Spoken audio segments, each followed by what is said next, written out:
Nonprofit organization hosting this Fortitude for Parents presentation tonight. If you didn't know what our mission is, it is to prevent youth suicide through awareness, upstream educational programs and activities that support and empower our youth, families, and the community at large through acceptance, connection, resiliency, and hope. We're a 501c3 nonprofit organization, and we rely on grants and generous donations from families like yours to bring these programs to the community. And we also host teen meetups to build connectedness, which are actually free of charge. And we offer virtual mindfulness-based programs designed to help young people develop resilience so that suicide never becomes an option, even when times are tough. As we move forward for the remainder of this year, we are going to be starting to offer in-person programs as well. Please visit ryanbartelfoundation.org for details on these, as well as any future programs. So thank you again for coming this evening. I'm sure that you are all probably totally worn out with video conferencing, but we are really glad that you've joined us here tonight. So our topic tonight is what my parents wish they'd known, with our guest speaker, Sam Anthony. Sam, welcome. Thank you for having me. Sam is an overdose survivor and recovery advocate who's also an author, a public speaker, and a coach. And he's here to share his personal experience with you tonight to help you discuss some of the very difficult topics, such as drugs, alcohol, and other serious conversations that need to be had within the family. So just a few general housekeeping rules before Sam gets started. You don't have to keep your camera on. You can do it on or off during his presentation, but please mute your microphone while he's speaking. If you have any questions, please post them in the chat, and we're going to open it up for Q&A at the end of Sam's presentation. Please know that we are recording this session, and you will be asked to fill out a quick survey at the very end, which is entirely confidential, but it helps us to really just follow some of the data points around how many people we are serving in this community. Sam will share with you some links and resources towards the end, and we will send everything out to you via email as a follow-up. If you are watching any of this after the event, you can also email Val. Val, do you want to say a quick hello? Val is our executive director, and she can send you any additional materials. So without any further ado, Sam, I'm going to turn it over to you. All right. Thank you so much for having me. And I'm going to assume everybody can hear me, right? Can somebody give me a thumbs up on the screen if y'all can hear me? Thank you so much for that. I appreciate it. One night I couldn't sleep, and I was thinking about, I had one of these events. It was for a virtual conference in New Rochelle High School. And I was thinking about, how do I want to open this? Because I've changed the layout and the format of the way I present certain content so many times. And I got this book. It's called The Body Keeps the Score. And I started reading it, and just within the intro, I was like, okay, I think that seems appropriate. Now, this book's about 5 years old, and the data that I'm going to read to you has been provided by the CDC. I know we're all a little bit suspect about what the CDC throws our way these days, but I'm going to tell you why I personally feel that, unfortunately, this is scary but accurate. It says research by the CDC has shown that 1 in 5 Americans was sexually molested as a child. 1 in 4 was beaten by a parent to the point of a mark being left on their body. 1 in 3 couples engages in physical violence. A quarter of us grew up with an alcoholic relative, and 1 out of 8 has witnessed their mother being beaten or hit. Now, to be honest, anytime I've ever taken the stage, whether I've been talking to parents or students, I've never been one for statistics. You know, I feel like in so many aspects of life, we always get stats thrown at us to make us feel a certain way about something. So the only statistic that I'm going to share with you, besides this, which are not mine, is that unfortunately I agree with this, because 100% of the schools that I've been to, And whether I was speaking at some of the richest schools right here in Loudoun, some of the largest schools at Lake Braddock Secondary of 4,500 kids in Fairfax, or some of the poorest, most rural schools in Hillsborough, Illinois, of, we're talking 6th through 12th grade, 150 kids. These are the stories that I hear. I hear stories about being molested as children. I hear stories about I got home and my mom's blacked out on the couch, or I can't talk to my parents because they're always fighting. These are the stories that I hear constantly, which is why I do what I do. And I'm going to continue to do what I do until hopefully I stop hearing stories like this. Now, thank you everybody for being here. I'm going to assume that everybody on here is a parent. And I believe that there's two types of parents. The first kind of parent says the three most dangerous words that personally I think any parent can say: not my kid. Parents tend to say that all the time, and for a lot of different reasons. And they say, well, not my kid. There's no way that my kid's the one that's being bullied. There's no way my kid is being picked on. There's no way my kid's suffering from depression. There's no way that my kid is going to experiment with drugs and alcohol. Then the other parent just has no idea for whatever reason. Maybe it's just not the way you grew up. Maybe you don't believe in it because of religious preference. Maybe you're just too busy or too close to the problem to even realize that there is a problem. And unfortunately, growing up, I think that my parent, actually, no, let me rephrase that. I know my parents actually fit equally into both categories, because they never thought, not for 1 second, that sweet, innocent little Sammy was going to go into their liquor cabinet and take a drink when I was 12 years old. So not their kid, right? But after I did, they had no idea. They had no idea that I did it. And if they did, they also had no idea on how to handle it, how to approach it. Well, what do I do with this information now that I just found out my 12-year-old is taking alcohol out of my cabinet? What do I do with this information? I just found out that my 12-year-old told me that he's depressed and he's feeling anxious and doesn't want to leave the house every day. I don't know if there was events like this going on when I was growing up. And honestly, if there was, I don't even really know if my parents would have went, to be honest with you. There we go. That's a little bit better. People hear that I took my first drink when I was 12, and they start throwing around a lot of assumptions. They assume that, I was probably neglected or abused as a child. Maybe I was beaten. My parents must be divorced. I come from a long line of addicts and alcoholics. And if you guys want to know the truth, none of that applies to me. I was raised in a good home. There was no neglect, no abuse, no addiction in my family as far as, I'm aware of. I'm the only one that's came forward and said, like, hey, I've got a problem with this. But here's what was going on with me. Growing up, I was full of this thing that nowadays we've labeled as anxiety. Everything made me anxious. But back then, I didn't know that's what it was, because we're talking pre-internet. We're also talking pre-trend. And the reason I say that, it's almost trendy to the point where it's thrown around as this label that's accepted by many, like, oh yeah, I suffer from anxiety, or everything makes me anxious, or I'm super ADD.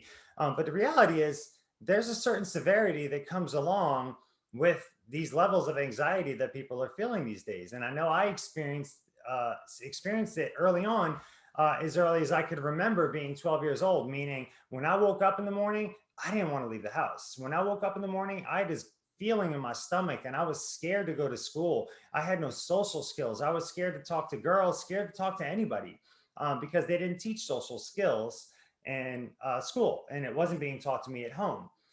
As I've gotten older, I've learned a couple valuable things. One, I've learned how to identify my anxiety, which is one thing that I often share when I go and speak in schools, is teaching these kids, well, when you're feeling a certain way, instead of just trying to cover it up, maybe we try to find out, A, what am I feeling? 2, why am I feeling this way? And 3, how can I manage it better besides taking a pill, besides self-harm, besides covering it up with whatever vice or modality you want to use to cover it up, whether it's substance or makeup or overeating or video games or self-harm, because that's the way that it's normally approached these days, because there's almost a stigma and embarrassment, or even just unawareness as to who do I talk to, how do I talk about it. In addition to this anxiety that I was feeling, I was also extremely insecure. I had braces, and I think any kid that grows up and has braces at some point goes through some level of self-awareness and lack of self-confidence because of the braces. The girls that I liked back then didn't like me. That brought me down a couple notches. All the other guys at that time in my life, they started like trying to play sports and they were walking out. I was walking around all skin and bones. Growing up, I like to say it like this: I don't know what other people thought about me, but I was always very concerned with what I thought you thought about me. And, all those feelings went away when I finally took that drink when I was 14 or 12 years old, excuse me. And when I took that drink, that was kind of a gateway. You're going to hear me talk about, I can't even see the chat, so I can't really ask it that way, but I'm assuming that everybody here has heard the term gateway drugs, right? Or gateway drugs, gateway substances. I could see a few of you that didn't log out. I could see you nod your heads. So that's why when I got into high school, I started off with what most people refer to as gateway drugs or recreational drugs even. Now, I'm going to let you guys in on a little secret for everybody watching. The gateway drug is the first one that you try. Most people have heard it labeled as, well, pot is the gateway drug. Well, that's true if pot is the first drug that you try. Now, every school that I visit, I always ask the kids, because I give them a little bit of information about me, and I'm like, all right, I want to learn a little bit about you guys too, and this works best if we're honest with each other. And you'd actually be shocked, whether it's the smallest room of 50 or a room of 500. I ask these kids, who here has taken their first drink? The hands fly up. Who here is already vaping? The hands fly up. So I have to tell them, for all the kids that raised their hand when I said who's already drinking and vaping, guess what? That's your gateway drug. But more importantly than that, it's not the substance that's gateway, it's the behavior. It is the behavior behind the intention of why you're doing what you're doing in the first place. And whether that behavior is self-harm or overeating or sexual promiscuity or substance use, all the different vices that one might go to not feel a certain way, it's that behavior that we have to get to the root cause of. Because if you take that one vice away, you're still left with a big black hole inside of a human being that they don't really know where to go or what to do with. My vices were drugs, alcohol, nicotine. If you would have taken all those things away from you, you didn't take away my problem, you took away my solution. Okay, there was a big problem in here, and those three things that I just mentioned were my solution to how I dealt with those things. Now, I want to share a couple things with you guys. You've heard me talk, anybody that's heard me speak has heard me talk over and over about gateway behavior. And often I kind of get, okay, I understand what you're saying, or people have absolutely no idea where I'm going with this. And I was on vacation a few weeks ago down at OBX with my family, and I walked into this store called Try My Nuts. I'm sorry if that offends you. I didn't make up the store. I'm just telling you where I was. And I walk into this store, and it's a little novelty store, and they have all these fancy pralines and cashews and pecans, but they also had like a whole bunch of old school candies and stuff. And as soon as this caught my eye, my first thought was, boom, there it is. That's what I've been talking about. And this is what I mean when I say gateway behavior. When I was probably 7, 8, 9 years old, I remember watching my dad smoke cigarettes. He was a 3-pack a day smoker. And I'm going to be honest with you guys, my dad looked so cool when he would smoke cigarettes. And I wanted to look cool too, but I told myself I'm never going to smoke cigarettes. But what I did is I started getting these little candy cigarettes, and I would walk around and I would pretend to smoke them just like my dad or the cool people I was watching on TV, or the older, I had a sister that was 5 years older. A lot of her friends started smoking at that age. So anybody that was paying attention and watched this 8 or 9-year-old boy, little boy, walking around with candy cigarettes, that should have been some sort of a red flag. And somebody should have asked, like, why is it that you feel you need to do this? What's your intention behind it? Why are you exhibiting this behavior with this particular candy cigarette right here? Because guess what? It was only a couple years later that I actually started smoking real cigarettes. And the reason I share this story with you is a lot of things that you're going to go through with your kids, a lot of things that you're going to see, whether it's positive or negative, is going to be learned behavior. And with learned behavior is a great opportunity for teachable moments. Now, me smoking cigarettes at 12 years old, that was a learned behavior from my father. There's a lot of examples that I can give you of learned behavior. I'm going to give you two and then I'm going to move on. My question would be, at what age do you think learned behavior actually starts? Now, I know I can't see you guys. Some of you are probably thinking 2, 5, I don't know, 10, teenage years. Well, I'm going to tell you my experience with how young I've seen it. My son Micah was 2 years old. I was in the bathroom and I was getting ready to clip my toenails. I know it's gross, just stay with me. And he comes in from the other room, and my wife actually just got done clipping his nails, and he came in with his old baby clippers, and like I was fully committed, had my foot up on the tub, and he ran in there, put his foot up on the tub, and he's going like this with his clippers, pretending to be like me. Why?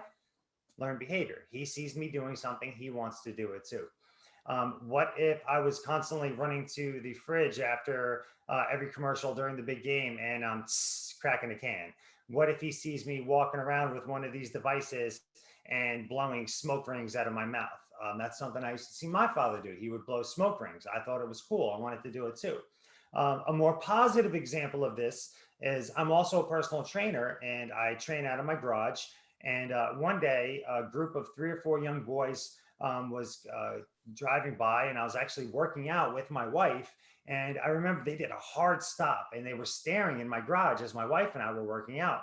Now, this is a great example of these kids having learned behavior, but in a positive format. Because what if I was sitting in there, just watching TV, smoking cigarettes, cursing, listening to gangster rap?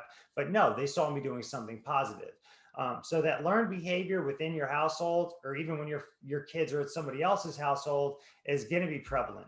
And it's also going to give you an opportunity for a teachable moment. And whether that's you see something on TV or see somebody in when you're at somebody else's house, in public, things that are happening in school, things that are happening to them, things that are happening to their friends, have a conversation with them. And we're going to give you, moving forward, I'm going to try to give you some takeaways that you might be able to use to start and engage some of those conversations. People always ask me, especially during like conferences like this or seminars like this, well, when should I start talking to my kid about these things? When is it too young to talk about drugs and bullying and depression, anxiety, stuff like that? And my answer is it's never too young, because it's not if your kids are going to get introduced to these situations.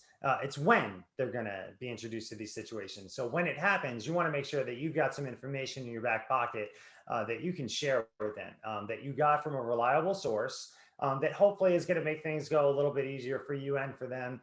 In my experience, I feel a lot of times parents don't have these conversations, not because you're afraid it's going to be awkward for your kid, but because it's going to be awkward for you. And the truth is, it is awkward. Nobody has ever taught. There's nowhere in the parent handbook that says, well, when your kid starts drinking at 13 years old, you're supposed to say X, Y, Z. It is an awkward conversation. You're right. But luckily, you've got awesome organizations in your backyard like Ryan Bartel Foundation, amongst many other, that put together, webinars, seminars, in-person events like the Fourth, that give your kids an opportunity, a place to go that's a safe space for them to have an outlet, and also put together opportunities like this so parents can get the information that they need as well. Helpful ways to talk to your kids. Now, some of you, everything that I'm going to share with you personally is going to be through lived experience. Okay. I'm not a counselor. I'm not a therapist. But this information that I'm going to provide for you right now is actually provided to me by a friend. Her name is Dawn Brower, and she's actually a substance abuse specialist at a addiction counselor in Fairfax. Excuse me, I was at a loss for words there. So one of the things that she says is to just be open-minded about whatever situation that you might run into, and to think that your kids are not going to, again, be introduced to drugs, alcohol, bullying, depression, anxiety is just not a reality. So when you can just drop that armor and accept the fact that there's a good chance your kid's going to run into this, when it does happen, it's going to make it much easier for you to accept it and then hopefully engage in some sort of a conversation. Now, normally, the first thing that we want to do is yell. You caught your kid smoking, you want to yell. You caught your kid, fighting, you want to yell. That, I can tell you from personal experience, is the fastest way to lose trust in a friend or a family member, especially in that daughter, parent, son relationship. You know, I'm in long-term recovery from addiction, drug addiction, alcoholism. If I relapse and my wife catches on to the fact that I've relapsed, when she approaches me with love and grace and mercy and says, Sam, I've seen that you've been exhibiting, you know, XYZ behaviors. And the last time that I saw this, you happen to be drinking. Is there something going on? Is there something you'd like to talk to me about? Because if there is, I'd love to help you. I'm way more receptive than that, than if she comes in and says, I found this in your car. What's going on? What are you doing? I'm not, all of a sudden I'm going to put up a wall. Okay. And I'm sure some of you are nodding along right now because you've gotten into some sort of conflict like that, maybe with your significant other. And, you know, it's not just with you and your kids. This works in a lot of assets of different relationships. So make sure that the first words that come out of your mouth are with grace and love, not with anger and aggression. It's okay to show disappointment. My wife has showed disappointment in me many of times, but I also know that is an opportunity for me to gain her trust back. But when she just starts screaming and stuff, I almost feel like, well, you know, that's it. There's no way for me to bounce back from this one. So be prepared for what your kid might tell you. It's okay to be disappointed, but don't look at them like, oh my gosh, you just ruined everything. Because the reality is, I've been shown enough grace in my time, and I've done enough things. Unfortunately, I've hurt enough people that if people have found a way to show me grace and I've been able to bounce back from some of the things that I have, your kids are young enough and they're definitely resilient enough. They will find a way to circle back as well. It's okay to search your kids' rooms, bags, vehicles. That's a common misconception. You know, well, I want to show them their privacy and stuff like that. I'm going to be straight up with you guys. I wish my parents would have went in my room. I wish they would have stopped me on the way in the house. And, well, where are you going? Why are you running up the stairs? Why are your hands in your pockets?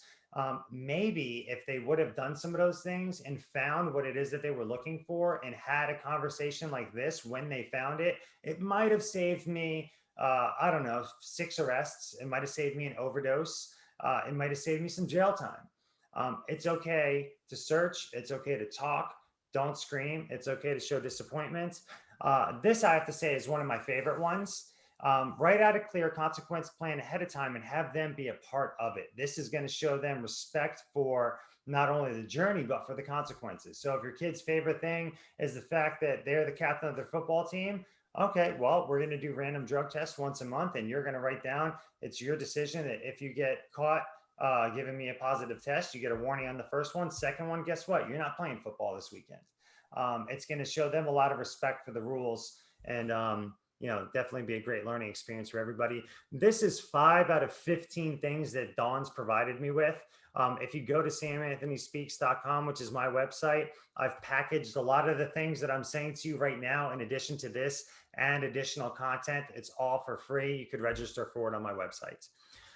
So that's helpful ways to talk to your kids. The next thing I want to advise really quick is to shut up and lock it up. I apologize that I just told you all to shut up, but it's really the only way I know how to say it. And what I mean by that is a lot of people are on a lot of different medications for a lot of reasons. But what I want to say to you is it's none of anybody's business what medications you and your kids are taking, whether that's an anti-anxiety medication or an anti-pain medication or an ADHD or a depression medication, because the reality is nowadays, a lot of these kids will take anything that says don't take with alcohol, may cause dizziness. And unfortunately, a very easy way to get it is from you when you tell other people that you have it, or you're just leaving it out, you know, on your counter or in your purse, or it's in your kid's book bag. I can't tell you how many times I went to a friend's house and I'm like, yeah, you know, my kid, he's been struggling in school. You know, the doctor, you know, just prescribed them ADHD, and I just sent them home with a prescription for. Yes, you all just thought Adderall. I know you did. That's great, because now you don't know that somebody like me who struggles with addiction is in your house, and you just told me there's drugs in your home. You don't need to share those kinds of things with other people, because it's a very good way to get them in the hands of the wrong people by accident. So if you have to carry some sort of a controlled substance in your home, I would suggest that you do it the same way that you would do a loaded gun. Lock it up. Okay. The way I look at it is this. I've never found a gun in a junk drawer. I found bottles of Percocet, bottles of Adderall, bottles of Xanax, bottles of you name it, all over the place. If you're going to leave a bottle of Percocet in a junk drawer, you might as well replace it with a loaded gun. I would actually argue that the pills are more dangerous because most people are afraid of the gun. Watch what you consume, or it will consume you. This is something that I really had to take a good look at during quarantine, because just like it says in the title, a lot of the things that I was putting in my body, they were being excreted the wrong way. And what I'm talking about is things like music. Music does something to you. It can make you feel good. It can make you feel bad. It can hype you up. It can bring you down. It can make you happy. It can make you depressed. I refer to myself as a spiritual person, but I'm not very spiritual if I'm sitting here talking to you guys. But when I drive away, I've got the music blasting, windows down, and I'm, pumping gangster rap, and he's smacking hoes and selling crack on the radio.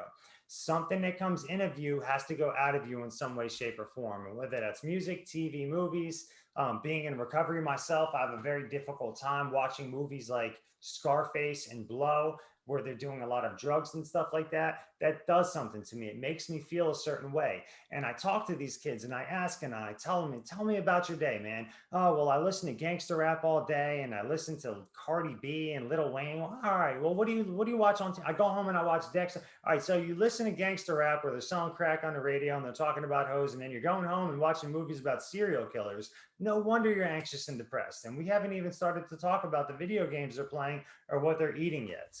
The news, nothing wrong with being informed, but watch where you get it, how you get it, and when you get it. Nothing starts my day off worse than hearing about the draft that just died in the fire at the DC Zoo. Like, is it important to know? Maybe, but I don't want to start my day that way. Social media, it's got its positives, it's got its negatives. I think a lot of kids these days, and a lot of adults too, get wrapped up in playing that comparison game, comparing my insides to what I see on your highlight reel. And you need to be very, very careful of not only what you're taking in, but what you're putting out there. Because if you're putting out negative content, you have no idea how, where, or when that's going to affect somebody that's going to see it on their screen. And gaming. Nothing wrong with playing video games, but a lot of these kids are playing video games for sport, where they're stealing cars, selling drugs, and picking up prostitutes. So again, if we're talking about the way we feel, we're talking about our mental well-being, our mental health. I like to refer to it as mental fitness. I better watch what I'm putting in my body, because if I'm putting positive things out, I'm going to exude positive vibes when I go and talk to somebody else. But if I'm putting in F-bombs and I'm putting in shows that are promoting rape culture, and I'm putting in music that's nothing about F this and F that, and I'm putting on social media where it tells me I have to look a certain way, and then I go home and I play 5 hours of video games where I was stealing cars and shooting people for fun, that's going to come out to the next person I talk to in a very, very negative way. And last but not least, relationships. We've heard it said a million different ways. Birds of a feather flock together. You're the sum of the top 5 people that you hang out with. I like to look at it like this, man. You can either be influenced or you can be the influence. And I always tell kids there's nothing wrong, and I'm going to tell adults too, there's nothing wrong with outgrowing somebody that had an opportunity to grow with you. Sometimes we get in a relationship and we feel because we've known that person for a while that we have to stick with them. Look, man, if I want to go right and you're just interested in going straight down this nasty path that I'm no longer interested in being on, I don't need to feel bad about going right. Okay. There's nothing wrong with that. You got to be very careful about the people that you let into your life in regards to that. I want a couple more things that you're going to find on the, my parent course on my website. Again, this is free. You don't have to pay anything for this. There's a very good video on there about parenting from Rachel Bailey, who's a parenting expert, if anybody's familiar with her. I talked about gateway behavior, 15 hiding places that you might be missing in your kid's house, and you'd be surprised. There's a video on there that was provided from me by LCPS Student Services about e-cigarettes and vaping. Information on mental health first aid. Again, if I can get a show of hands here, that would be awesome, but I can't right now. I'm going to go on a limb and assume that at least half of you watching, when you found out you were going to have your first kid, however many years ago, you might have gotten CPR certified. So if you found out that your child was choking, you knew how to save their life, right? You know how to perform CPR, the Heimlich. Well, mental health first aid is the new CPR. As our kids get older, we kind of get away from that. And I can guarantee you that you're more likely to use ALGE, which is the acronym that they use in mental health first aid to assess whether somebody is going to be at risk, than you are the Heimlich maneuver, especially as your kids get older. So I would definitely look into getting mental health first aid certified if they have youth and adults. If you're a parent, I would definitely suggest that you go get youth mental health first aid certified, because you never know, whether it's going to be your kid or anybody in your community that you might be able to help out there. And then let's see, one last thing I want to tell you before I give you my information, and we can open up for discussion. I wish this was told to me. When it comes to helping friends, family, coworkers, even your kids, and this might be controversial, but I'm going to say it anyway, you're responsible for the effort, not the outcome.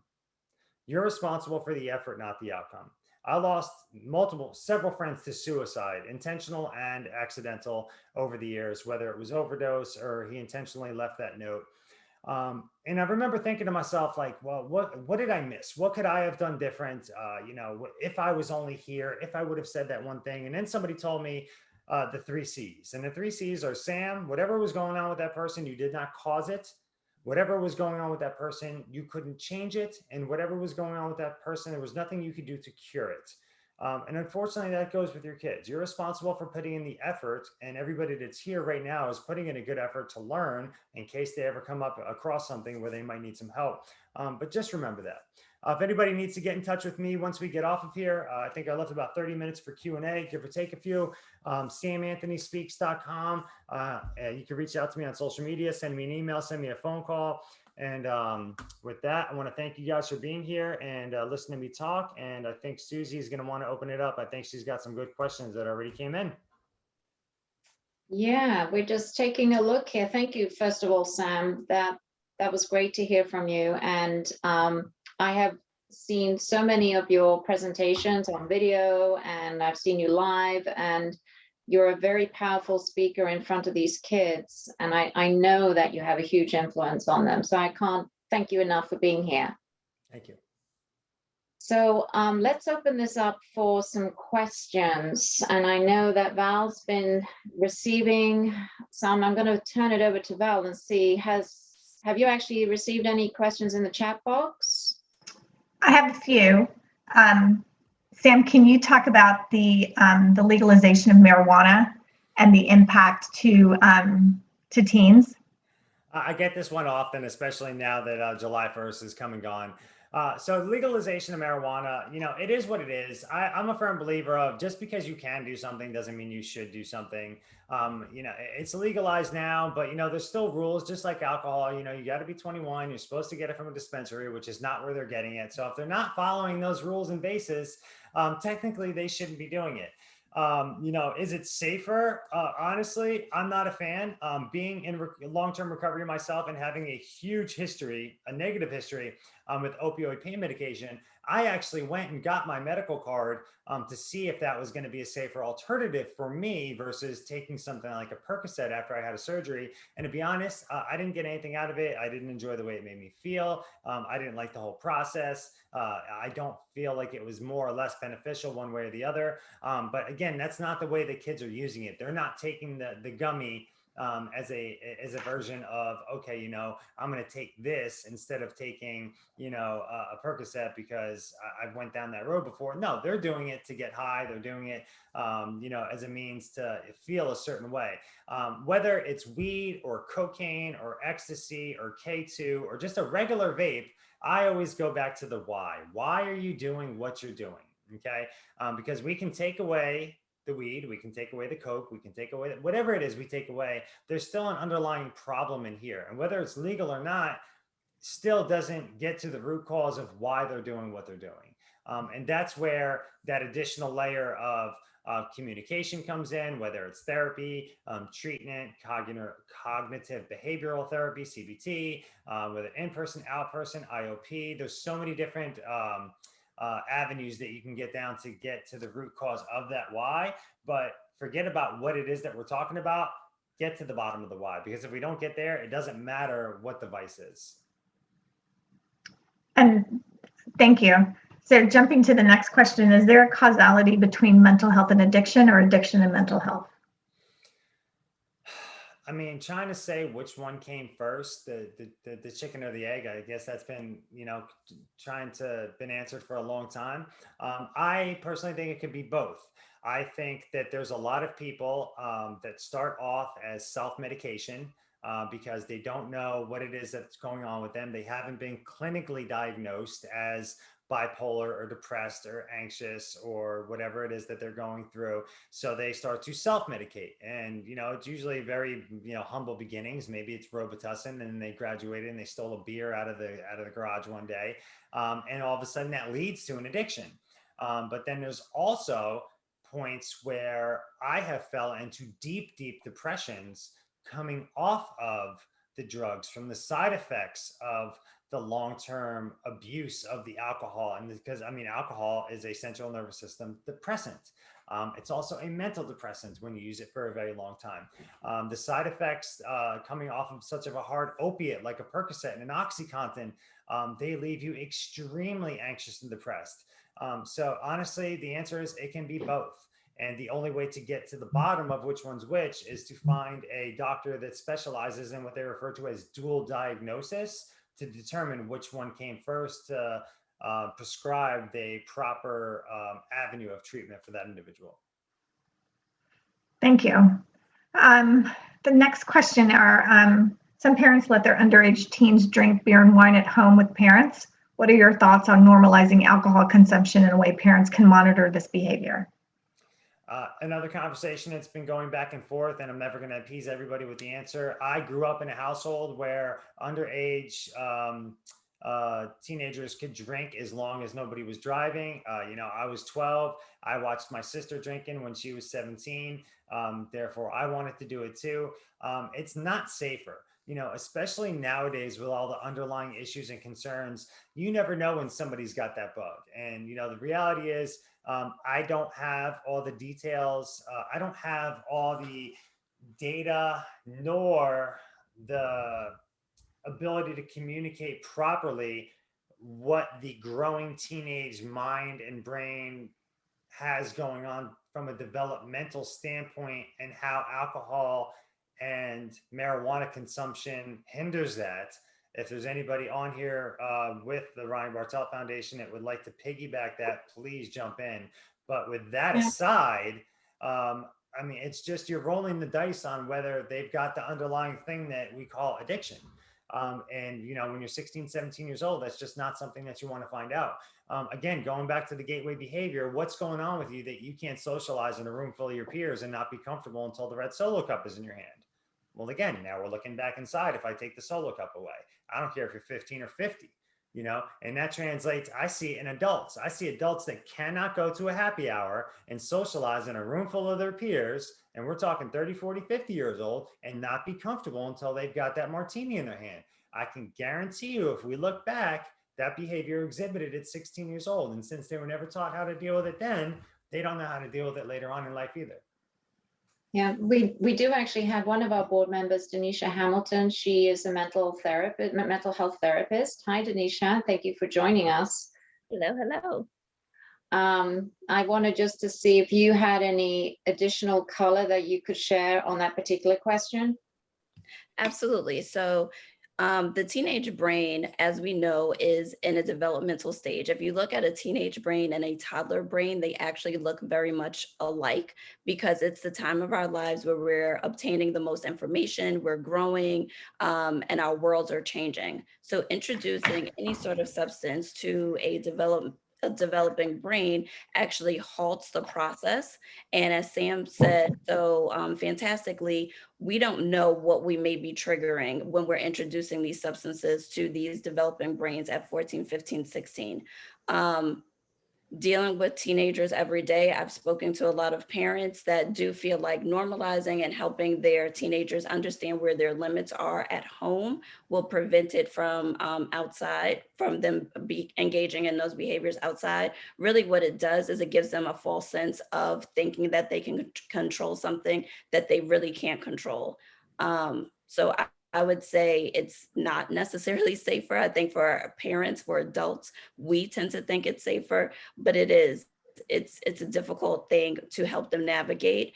I tend to err on the side of again, like Sam said, asking the questions. Why do we need to do this? Why are we normalizing this? Coming from a family of addicts, alcohol has always been very normalized. But as we've gotten older and become more educated, we've had to ask ourselves, like, why is this such a crux in the things that we're doing? People have Christmas without uncles getting drunk. People have parties without people getting drunk. So I think asking those questions of why, rather than telling ourselves that we're helping them to learn a behavior that really they don't necessarily have to learn, I think is the better question. Great, thank you. Thank you. So Sam, I have another question.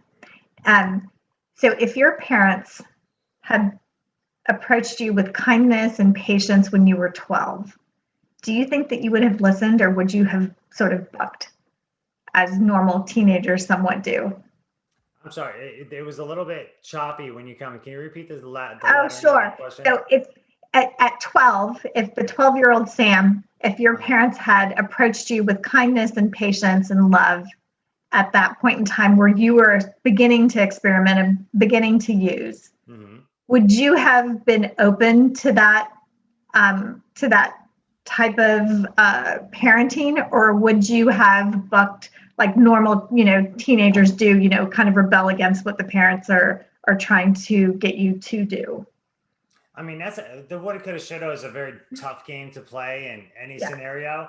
But what I can do is tell you this experience. When I was 14 years old, I was gonna smoke weed for the first time. I ended up buying like a nickel bag. I went home, I rolled the nastiest little joint anybody's ever saw in their life. And I had half the bag left over, and we didn't grow up with a lot of money. I was like, oh, I could probably sell this and get $3 or $4 back for it. And $3 or $4 in the lunchroom back in the early 90s, that was a big deal to me. I never had any extra money in the lunchroom. So I went, I sold the bag, and I actually got caught. I got arrested. So I got arrested as a freshman in high school for selling weed. I was not a drug dealer. I wasn't anything. I made a stupid mistake. I wanted a couple extra bucks.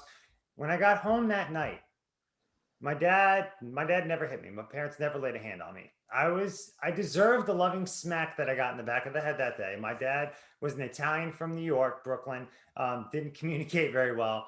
He walked in the house, smacked me in the back of the head, got literally like in my face, like spitting in my face. You're a disgrace to the family. You're not even a good drug dealer. And I remember I went upstairs and I cried myself to sleep. Looking back, I wish they would have sat down and said, well, what's going on with you? Why are you selling weed in school? Like, are you selling drugs? Do you need money for something? And I would have told them the situation. And then it would have said, well, why do you need to do this? My parents were never very involved with me growing up. I don't have a lot of memories of throwing around the ball with my father. My mother worked nights, so I didn't see her a lot. My dad worked 3 jobs. So when he got home, he was on the couch and then he was in bed. So there wasn't a lot of interaction or communication there. I would like to think that I would have been very receptive to that approach. Looking back, I can say, I wish he would have done that. But the truth is, I mean, that was 30 years ago. So. Thank you. That's a raw, honest answer, and I appreciate it. Let's see, we've got some more questions. Is it okay to push teenagers to do sports when they refuse to play any sport or prefer playing video games? Should you push your teenager to play a sport instead of video games? Is that the question?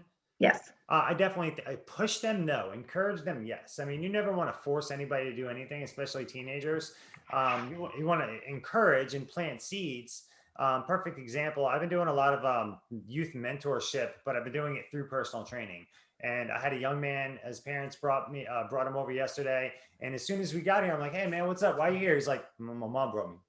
Okay, well, what do you want to work on? Is there anything? My mom just made me come. I'm like, all right, man, cool. Well, I'll be honest with you, dude. If you don't want to be here, I don't really want you here. And the reason I said that is because I want it to be his decision. And anything that he does moving forward, whether it's with me or with going back to playing a sport or anything, I want it to be his decision. The same way forcing somebody into recovery probably is not going to get them sober. They have to want to be in recovery. You can take somebody that needs to lose 100 pounds and bring them to the gym and put them on a treadmill, but unless they're ready to actually lose the weight, they're not actually going to get anything out of it. So would I continue to encourage it? Yes. Possibly have encouraged to do it with them. Like, hey, would you like to go outside? We'll throw the ball around with you or something. Again, I never had any of that. So that would definitely be it. I wouldn't encourage playing video games, but there's definitely, whether it's sports or something else, there's definitely healthier alternatives. Thank you. Before we get to our next question, I'm just going to do a quick, I'm going to put our survey link in the chat. So as we're approaching the 8 o'clock timeframe, I just want everybody to make sure that everyone has an opportunity to complete the survey. Again, the survey results are anonymous and we do keep them secure. It certainly does help us secure additional grant funding to continue to do programs like this. So if you would just be kind enough to take this very quick survey for us, we certainly would appreciate it. And let's see, one more question that has come in.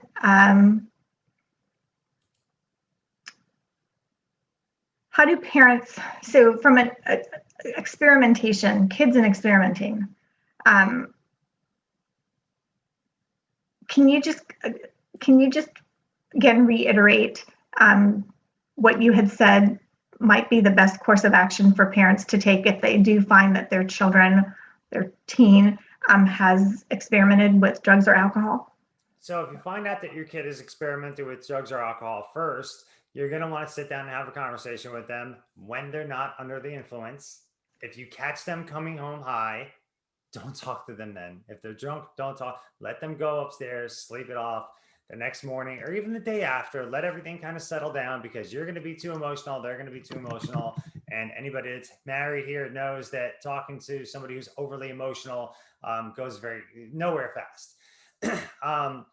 You want to sit down and have the conversation. You want to find out, why they're doing what they're doing. Were you at a party? Were you just trying to enhance that feeling of euphoria and having fun?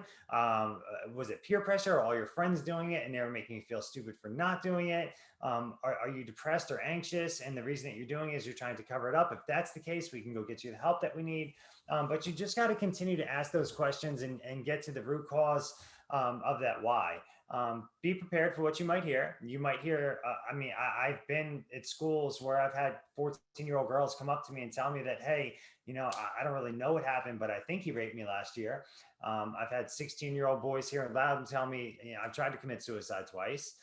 So you might hear something like that. And if you do, it's okay, because that's an amazing step that person just took to actually getting the help that they need. So if you hear something above and beyond what you thought you ever might hear, be calm, be graceful, look into your community resources. There's so many resources that you guys have access to in Loudon that I'm just overwhelmed with jealousy of when I go to a small rural place in Illinois. I don't even know where to tell these kids to go. Like go to the one church that you have in your town that's not even there, because the person that runs the church also has another full-time job. Like, you guys have access to so much, but here's the thing about having access to the resources. They only work if you actually use them. And I saw something in the chat that I'm going to kind of, I don't know why I was able to see it. I thought everything was going to defer to you. But the person was kind of saying like, well, what if your kids aren't talking to you and they're talking to their friends? I'm a firm believer in, look, your kids don't have to talk to you, but they have to talk to somebody. And if that conversation starts between their friends, great, as long as it escalates to the appropriate place. There's a lot of power in two people that might be somewhat broken. And by broken, I mean struggling with addiction, depression, body dysmorphia, being sexually abused in some way, shape, or form. There's a power in two people that have experienced those traumas getting together and sharing and talking about them. That's what the power of all these support groups are. That's the power of Alcoholics Anonymous, of Celebrate Recovery, of Smart Recovery. It's that fellowship and network of people that have actually been there. And that, coupled with good therapy, good counseling, could just be the perfect treatment plan to get that person back on track and get them well.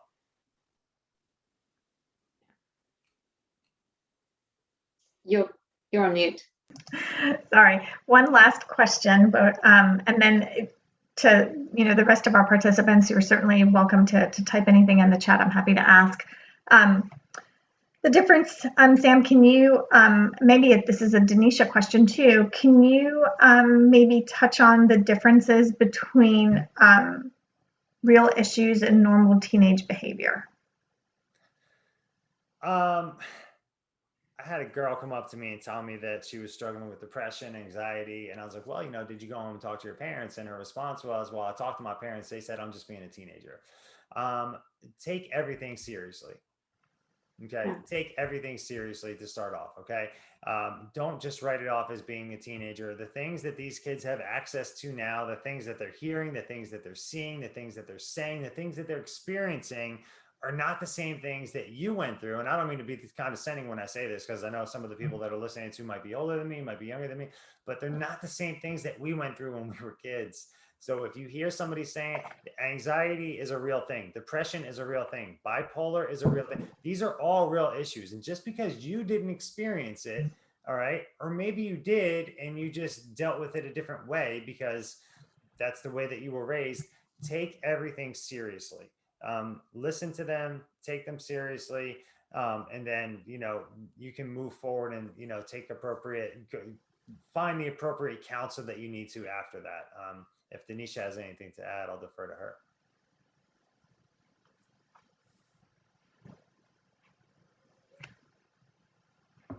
If not, I just want to add one thing. I think one of the fastest things that people do nowadays is, I found you smoking. I found you, you got abused, you're depressed, you're anxious. The very first thing we need to do is some form of treatment, right? And that some form of treatment is usually getting a therapist or getting a counselor. Would you guys agree?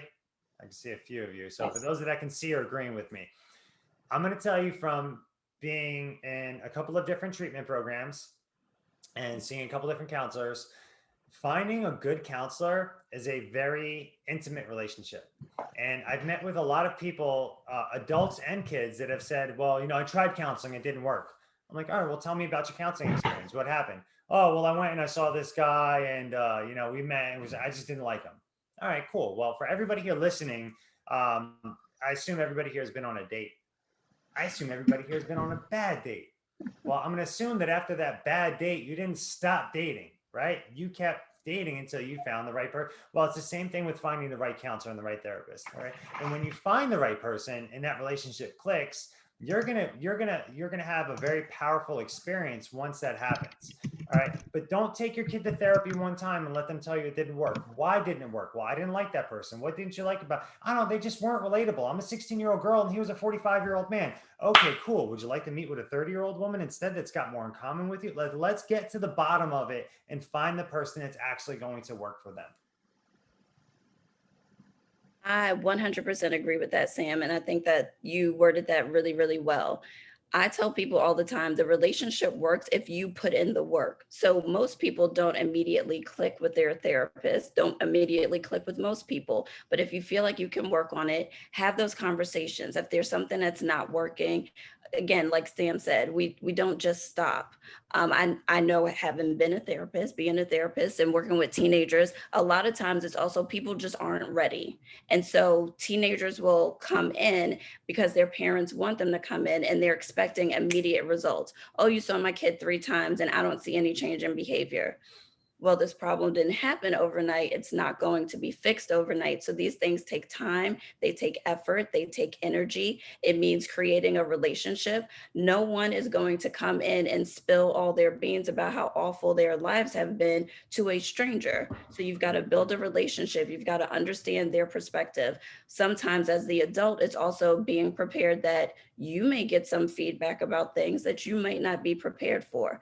I repeatedly have clients who the parents don't want to do their work. And so they will pull the kid out of therapy also, which is unfair to the entire system. Remember, when one person is struggling with something, the entire system is struggling with that something. So yes, your child might be the one that's showing the addictive behaviors, but the whole system has to work to help that child, to help themselves, to understand that addiction, understand the mental health issues, and to interact in a healthier fashion.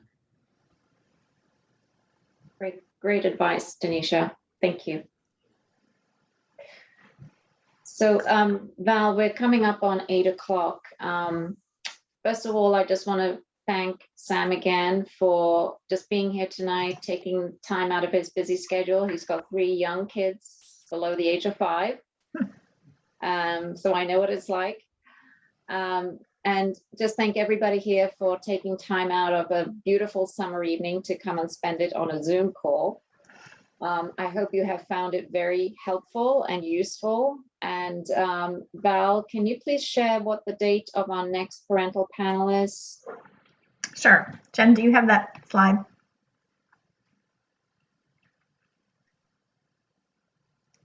So August 19th at 7 p.m. We're gonna cover ADHD, self-harm, and suicide.